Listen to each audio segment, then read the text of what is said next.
over the years, myself included, have referred to the policy governance model as really a revolutionary approach to board governance. I don't know if you've used those exact words, but I know and I've read others who have, and I see it that way.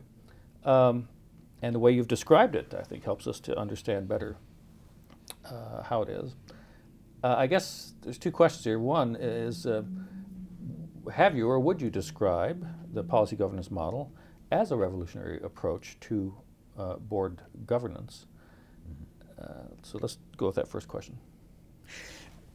I typically don't use the word revolutionary when I'm talking about policy governance, although I probably do say the same thing. I tend to use what has become a rather tired word, paradigm shift, that it certainly shifts the paradigm. What I would typically do is to say, look, the policy governance model is not just a tightening up of our other governance ideas. It's not just a set of tips about how to make it better. It does, in fact, reorder the whole ball game. In fact, it's much more like moving from baseball to football. And when you move from baseball to football, there are different rules.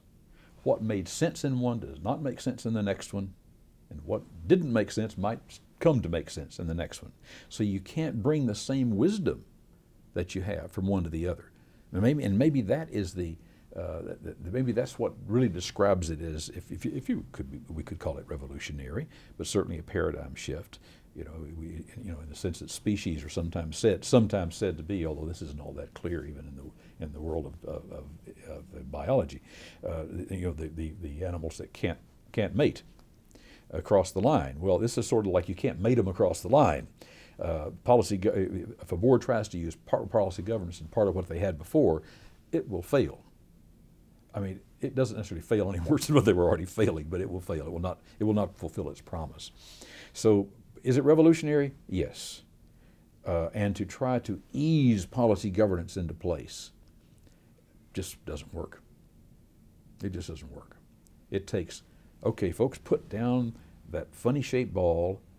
We're going to stop kicking it and throwing passes with it. And we're going to use this other ball. And our foul lines aren't going to be parallel anymore. They're going to be at 90-degree angles. So we move from football to baseball. We don't get there by slowly changing one game to the other. And the same thing applies for policy governance. So I guess that qualifies as revolutionary.